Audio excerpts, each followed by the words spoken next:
Halo semuanya, selamat datang. Pada kesempatan kali ini saya akan menjelaskan bagaimana penggunaan template Google Sheets N001, yaitu template laporan catatan akuntansi keuangan perusahaan dan UMKM. Pertama, saya akan menjelaskan bahwa template ini berbasis Google Sheets.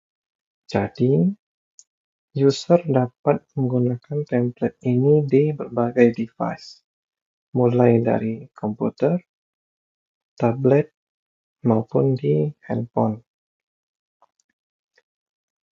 Contohnya pada kesempatan kali ini saya mengakses template ini melalui device iPad, dan di iPad atau di perangkat mobile, user dapat mengakses template ini dengan dua cara.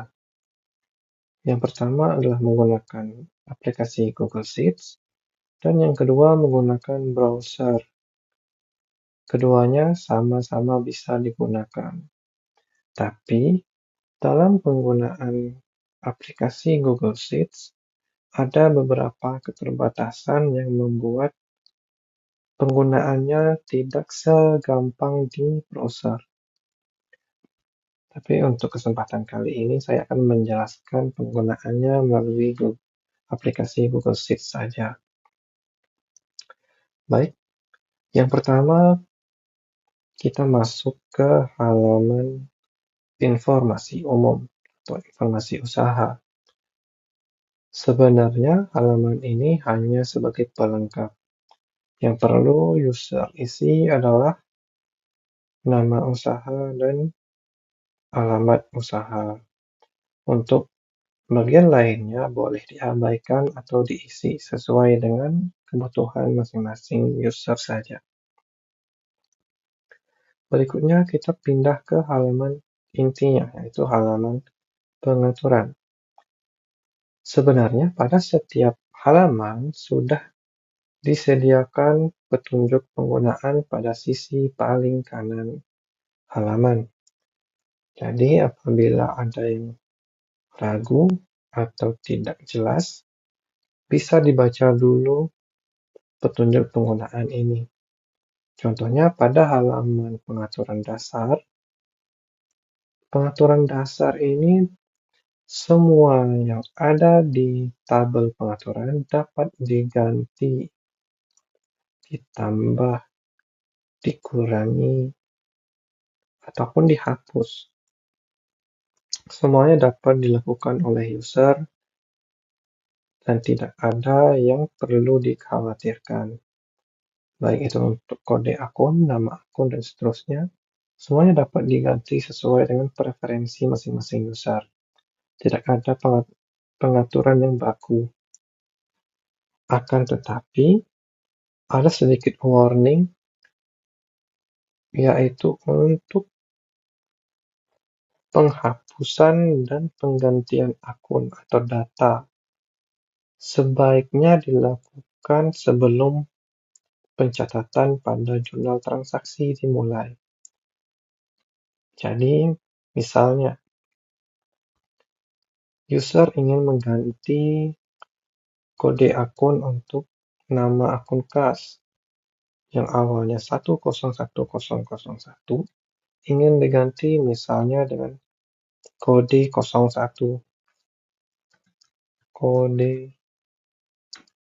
01, misalnya begini. Hal ini dapat dilakukan, tapi dampaknya akan buruk. Mengapa? Karena data yang sebelumnya sudah tercatat dengan kode 101001 akan menampilkan kode error.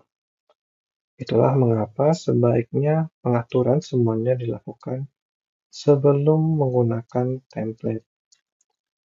Akan tetapi, untuk penambahan akun baru, itu tidak ada masalah. Mau kapanpun, baik itu setelah mulai penggunaan template ataupun sebelum template digunakan. Yang perlu diperhatikan hanya untuk penggantian dan penghapusan data setelah template ini digunakan.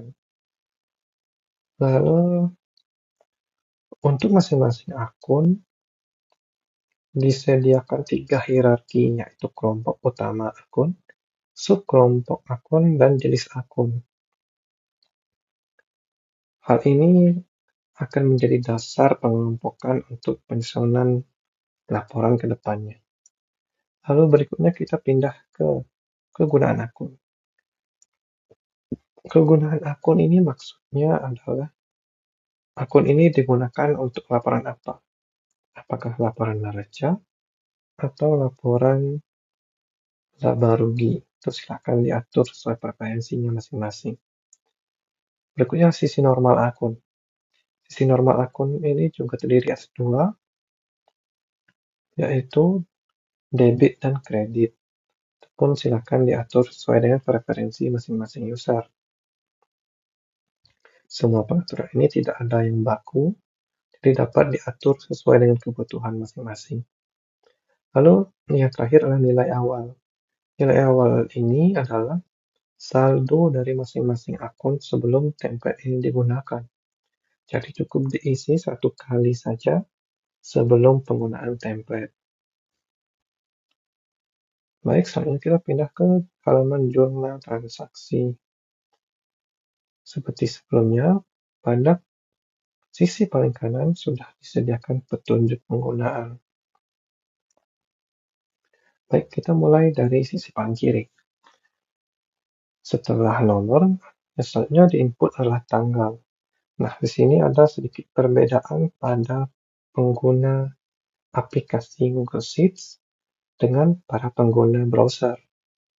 Pada input tanggal, jika menggunakan browser, kita bisa melakukan double klik pada sisi kolom tanggal, maka nanti dia akan muncul pop-up kalender. Jadi kita tidak perlu input tanggal secara manual. Tapi untuk pengguna aplikasi, ini tidak semuanya sih. Beberapa aplikasi di beberapa device itu bisa. Tapi contohnya di aplikasi saya, hal tersebut tidak memungkinkan karena tidak muncul kalender saat double klik. Jadi harus input manual. Bagaimana cara input manualnya? Pada tabel ini sudah dijelaskan formatnya, yaitu bulan. Di bulan 9. Tanggal, anggaplah tanggal 25. Tahun 2025. Dia akan merubah sendiri formatnya sesuai dengan penulisan yang pada baris yang sebelumnya. Lalu kita pindah ke nomor transaksi. Nomor transaksi ini tidak ada peraturan bakunya. Silakan dilakukan inputan nomor transaksi ini sesuai dengan preferensi masing-masing usaha. Lalu keterangan transaksi. Transaksi ini ya seperti judulnya, ini mendeskripsikan apakah transaksi yang sedang kita catat tersebut, penjelasannya. Lalu untuk akun debit. Nah, di sini akun debit adalah akun yang kita gunakan untuk transaksi ini dan bersifat debit. Pemilihan akunnya bisa menggunakan drop-down ataupun input manual. Nah, ini juga ada perbedaan untuk pengguna browser dengan aplikasi. Jika menggunakan browser, ini lebih gampang karena kita bisa menginputkan beberapa huruf, misalnya kas. Itu nanti di bawahnya akan muncul akun yang memiliki kata kas di dalamnya. Jadi drop-down-nya akan lebih singkat. Tapi kalau untuk aplikasi, kita terpaksa harus pilih satu-satu secara utuh.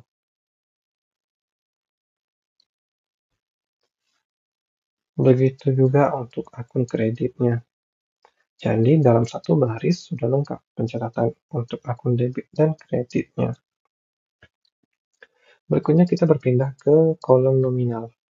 Kolom nominal ini yang diinputkan hanya angka. Contohnya, saya ingin menginputkan 1.500.000. Cukup seperti ini, tidak perlu menuliskan tanda koma dan lainnya, karena dia akan otomatis memformatnya sendiri.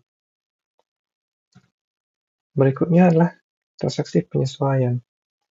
Apa itu transaksi penyesuaian? Kolom ini disediakan jika transaksi yang dilakukan adalah transaksi penyesuaian. Jika transaksi tersebut bukan merupakan transaksi penyesuaian, biarkan saja kolom ini kosong. Baik, kita berikutnya berpindah ke halaman buku besar. Nah, pada buku besar ini, dari petunjuk ini kita bisa memahami kalau yang perlu kita input hanya 3 data ini saja, yaitu tanggal awal periode, tanggal akhir periode, dan nama akun. Untuk penginputan tanggal sama seperti sebelumnya. Bisa double klik pada browser untuk menambahkan kalender atau di input manual. Dan untuk nama akun begitu pun sama. Kalau di aplikasi terpaksa kita pilih manual.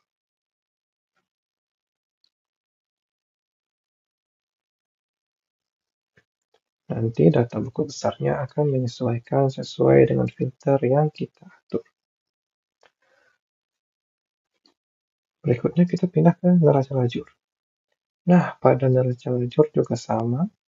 Kita cukup mengatur filter tanggal awal periode dan akhir periode. Maka semua neraca lajur akan terisi otomatis. Untuk akun-akun ini, semua datanya diambil dari halaman pengaturan secara otomatis. Dan untuk neraca saldo, ini adalah saldo yang terakumulasi sebelum tanggal periode. Jadi pada kasus ini, sebelum tanggal 1 Agustus. Untuk penyesuaian adalah nilai transaksi selama periode ini yang berstatus penyesuaian. Oh, tadi sedikit keliru untuk neraca saldo ya. Selain akumulasi dari transaksi sebelum tanggal 1 Agustus 2025, juga transaksi sampai tanggal 20 September 2025 di luar yang berstatus penyesuaian. Dan akumulasi dari neraca saldo dengan penyesuaian akan menghasilkan neraca saldo setelah penyesuaian. Lalu, berdasarkan kegunaan akun, akan muncul nilai laba rugi dan neraca. Yang berstatus laba rugi tidak akan dimasukkan ke neraca, begitupun sebaliknya. Lalu dihitungkan otomatis berapa sih nilai laba atau rugi yang diperoleh perusahaan untuk rentang waktu 1 Agustus sampai 20 September 2025. Lalu untuk neracanya juga demikian, akan dicek otomatis apakah sudah balance atau belum. Pada keterangan balance ini akan otomatis berubah jadi unbalance jika nilainya tidak sama. Jadi ada kontrolnya. Oke, selanjutnya kita pindah ke halaman laba rugi. Sama seperti pada neraca lajur, yang kita perlu atur hanya tanggal awal periode dan tanggal akhir periode. Pengaturan tanggalnya tidak harus selalu tanggal 1. Bebas, sebebas-bebasnya sesuai dengan kebutuhan masing-masing. Dan Nilai saldo debit dan saldo kreditnya akan otomatis menyesuaikan dengan rentang tanggal yang diatur. Contohnya pada halaman ini adalah laba rugi untuk kelompok utama akun. Jadi pengelompokan akunnya berdasarkan kelompok utama akun. Lalu untuk pengelompokan berdasarkan subkelompok akun ada pada halaman berikutnya. Semua data ini akan terhitung dan terinput otomatis. Tidak ada yang perlu ditambahkan lagi. Dan akan ada keterangan pada akhirnya transaksi yang terjadi dalam rentang tanggal tersebut apakah laba atau rugi bersih. Baik, saya rasa cuma itu penjelasan untuk template ini. Untuk yang ingin mendapatkan template ini bisa mengaksesnya melalui link yang ada di deskripsi video ini.